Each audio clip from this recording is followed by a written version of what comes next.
kept telling myself, wait till I turn 18, wait till I turn 18. As soon as I turn 18 and I'm an adult and I have all these opportunities, I'm gonna kill it. I'm gonna reach every single goal I can possibly reach, climb every mountain I could possibly climb, do everything I ever set my mind to. I just gotta be patient now.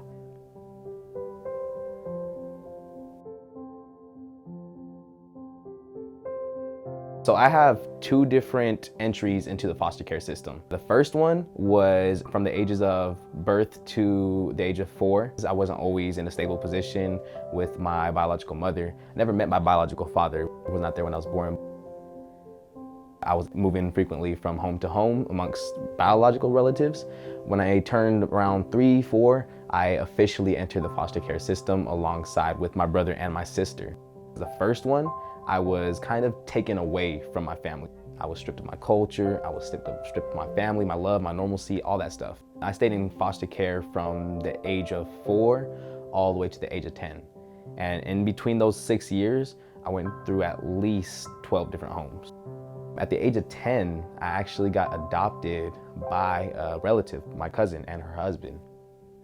The state was kind of like, all right, hands off. This is happily ever after. Y'all have fun. Y'all, it's completely sealed case.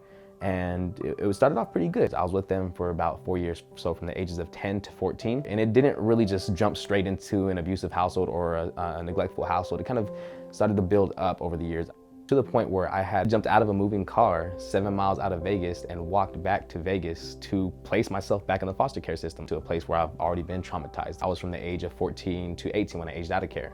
And then I went through another 8 homes, my second time in foster care. So moving across those 20 plus homes, of course, man, I went to just about every school here in Vegas. Not only do you have to continuously make new friends, continuously find your place, because think about this. Do you really think a child is focused on US history or geometry or any of that stuff when they're trying to figure out where their next home is or when their next meal is or where their family's at or where their sister or their brother is at?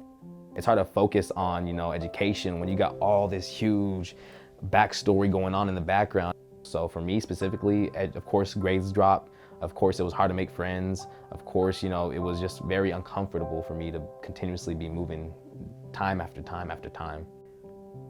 So I did age out of care at 18 years old. I actually did not graduate yet. I wanted to graduate on time. I entered my senior year with 10 credits and I needed 22 to graduate. So I needed 12 more credits to graduate. I was in those last 2 classes and boom, suspended last week of school for saying, you might be able to cut this out, for saying damn. Came back when the next school year started and there's a new counselor and she's looking at my account and she's like, ooh, wait a second. I was like, well, that can't be good, what is it? And she's like, the last counselor assigned you the wrong classes. She's like, you still need another credit to graduate. On top of working a full-time job, I'm waking up at 6 a.m. to go to school. I'm only getting like 4 hours of sleep a day. I'm working my full potential just to graduate. It wrecked my heart.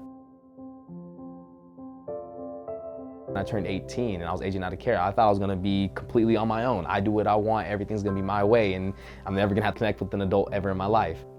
You gotta think about it. I built this huge wall to protect myself. So it's a very emotional sight to see when you're finally able to open up to adults, when you're finally able to build that trust again. I've identified new people as my mother figure, as my father figure. I'm starting to place people in my family tree that I haven't been able to before. The world threw everything it had at me, but I always told myself, like, there has to be something more. One day, summer 2019, I got a phone call.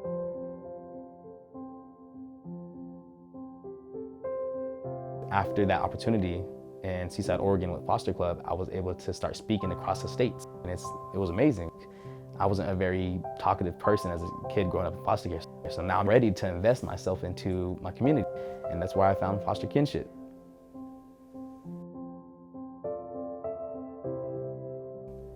And I think about it all the time. What could have happened if my cousin and her husband who adopted me when I was 10, what would have happened if they would have went to these classes? Would it have been different? Throughout my whole life, I've always had this will of fire. It's always pushed me to drive. I've always thought, like, I just have to take a couple more steps.